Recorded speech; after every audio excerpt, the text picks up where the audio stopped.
Hello friends, आज हम बात करेंगे ये आयोडाइज सॉल्ट कितना उपयोगी है और किसी व्यक्ति को अगर थायराइड की प्रॉब्लम है तो क्या हर व्यक्ति को आयोडाइज सॉल्ट लेना चाहिए, कितनी ज़्यादा मात्रा में लेना चाहिए और ये कित हद तक हमारी मदद कर सकता है यदि आपको थायराइड की प्रॉब्लम है। आज सारी चीज़ों पर बात करेंगे। काफ़ी केसेस में काफ़ी सालों से हमारे जो नमक हम खाते हैं उसमें आयोडीन को ऊपर से डाला जाता है। नमक में नॉर्मली इतना आयोडीन नहीं होता है, ऊपर से डाला जाता है, फोर्टिफाई किया जाता है ताकि वो खाने के थ्रू हमारे अंदर जा सके और बॉडी में आयोडीन की कमी नहीं हो। खासकर उन लोगों को जो कोस्टल एरियाज में नहीं रह रहे या जिनके खाद्य पदार्थों में फिश वगैरह ज़्यादा नहीं है, जो वेजिटेरियन है, उनको बॉडी में आयोडीन की कमी हो जाती है जिससे उनको गोइटर या थायराइड हार्मोन की कमी डेवलप हो जाती है। ऐसे लोग को हाइपोथायराइडिज्म या थायराइड हार्मोन की कमी से बचाने के लिए आयोडाइज सॉल्ट का कॉन्सेप्ट डेवलप किया गया है। आज हम बात करेंगे कॉन्सेप्ट कैसा है और इसका क्या इंपॉर्टेंट फंक्शन है, कैसे एक वर्क करता है, कितनी डोज की रिक्वायरमेंट होती है, इन सब चीज़ों पर हम बात करेंगे। टॉपिक पर जाने से पहले जो लोग हमारे चैनल पर नए हैं उन्हें रिक्वेस्ट करूँगा कि चैनल को सब्सक्राइब करें, वीडियोस को लाइक करें, शेयर करें, फॉलो करें, कमेंट करें, पूरा देखें। टॉपिक इंपॉर्टेंट है, प्रैक्टिकल यूटिलिटी का, इसलिए एंड तक दिखेगा। चलिए शुरू करते हैं इंपॉर्टेंट वीडियो।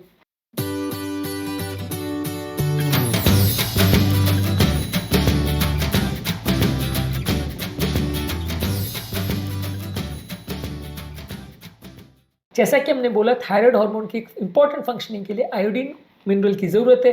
यदि शरीर में आयोडीन की कमी है तो आपका थायराइड हार्मोन्स T4 और T3 का बनना कॉम्प्रोमाइज़ हो सकता है और ये थायराइड हार्मोन आपकी ग्रोथ, डेवलपमेंट और ओवरऑल एनर्जी मेटाबॉलिज्म को अफेक्ट कर सकता है। इसलिए बॉडी में सही मात्रा में आयोडीन का होना ज़रूरी है। ये आयोडाइज सॉल्ट जो है, जो लोग वेजिटेरियन है या कोस्टल एरिया में नहीं रह रहे वहाँ पर ज़्यादा ज़रूरी है, खासकर प्रेगनेंसी और छोटे बच्चों में, क्योंकि बच्चों का ब्रेन का डेवलपमेंट, ग्रोथ का डेवलपमेंट, ये सारी चीज़ें थायराइड हार्मोन से बहुत सिग्निफिकेंटली इफेक्ट होती है। इसलिए ऐसे लोगों में आयोडीन सही मात्रा में होना ज़रूरी है, खासकर प्रेगनेंसी के दौरान, क्योंकि बच्चे के भी हेल्थ उससे इफेक्ट हो सकती है। इसके अलावा यदि किसी व्यक्ति को थायराइड हार्मोन कम भी बन रहा है या प्रॉपर काम नहीं कर रहा तो वहाँ पे भी आयोडाइज सॉल्ट की ज़रूरत है, वहाँ पे भी आयोडीन की ज़रूरत है ताकि थायराइड हार्मोन प्रॉपर वे में काम कर सके और लोगों को आयोडीन डिफिशियंसी नहीं हो। इसके लिए इसकी ज़रूरत है, सफिशिएंट डोज आयोडीन का मिल जाए लोगों को, इसके लिए इसकी ज़रूरत होती है। तो बेसिकली लोगों को आयोडीन की कमी ना हो उसको पूरा करने के लिए आयोडाइज सॉल्ट का कॉन्सेप्ट है।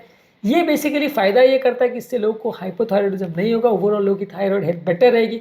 गोइटर या थायराइड हार्मोन की कमी से रिलेटेड जो प्रॉब्लम्स होती है वो कंपेरेटिवली होने का चांस कम हो जाएगा। और ऐसे एरियाज में जहाँ ओवरऑल आयोडीन की कमी होती है पॉपुलेशन में, वहाँ पे हाइपोथायराइडिज्म से रिलेटेड सीरियस बीमारियाँ ज़्यादा नहीं देखी जाएंगी।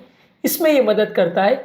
ओवरऑल ये इंपॉर्टेंट अच्छा पब्लिक सक्सेस प्रोग्राम है जिसको WHO और यूनिसेफ ने स्ट्रांगली सपोर्ट किया है ताकि आयोडीन डिफिशिएंसी और इससे रिलेटेड प्रॉब्लम्स को मैनेज किया जा सके, कम किया जा सके।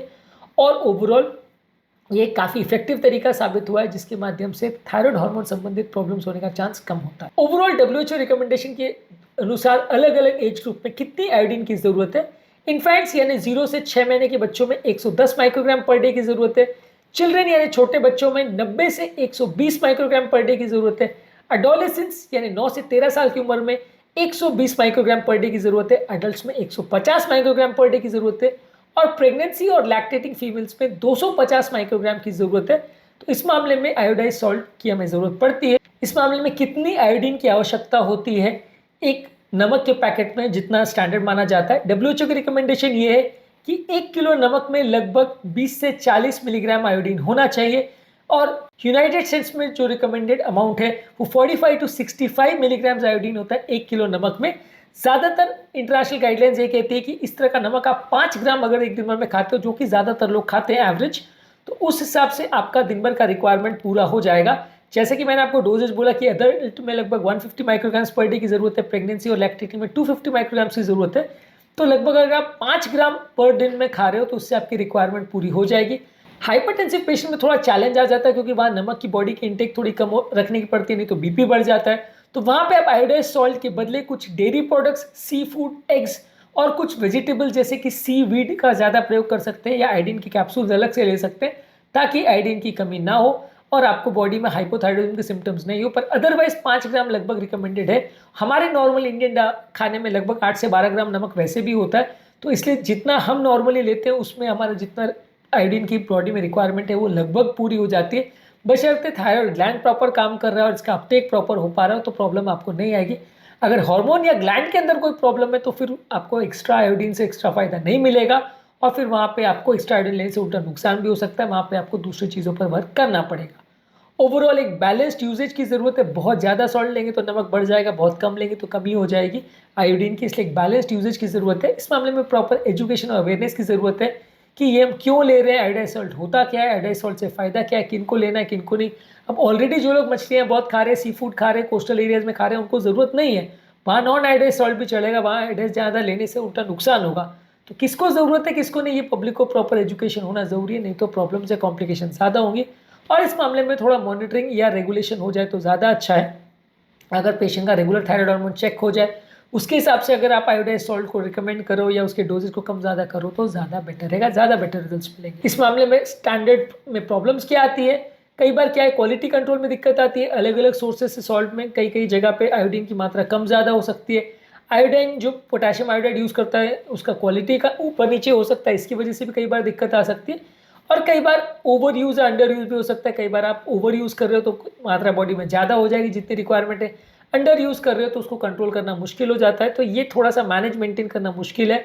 अप्रोप्रिएट अगर यूज़ लोग करें तो ये अच्छा तरीका है आपकी बॉडी के आयोडीन रिक्वायरमेंट्स को मीट करने का। कम ज़्यादा यूज़ करेंगे तो फिर आपको प्रॉब्लम आएगी और आपका जो हेल्थ का पर्पज़ है वो सर्व नहीं होगा। आज हमने बात करी आयोडाइज सॉल्ट के बारे में, ये थायराइड हार्मोन वाले पेशेंट्स के लिए कैसे वर्क करता है, कितनी डोजेस की रिक्वायरमेंट्स है और इसके क्या प्लसेस और माइनस है, इन सारी चीज़ों पर बात करी। उम्मीद करूँगा कि आज के टॉपिक में कुछ नई बातें जानने को मिली होगी।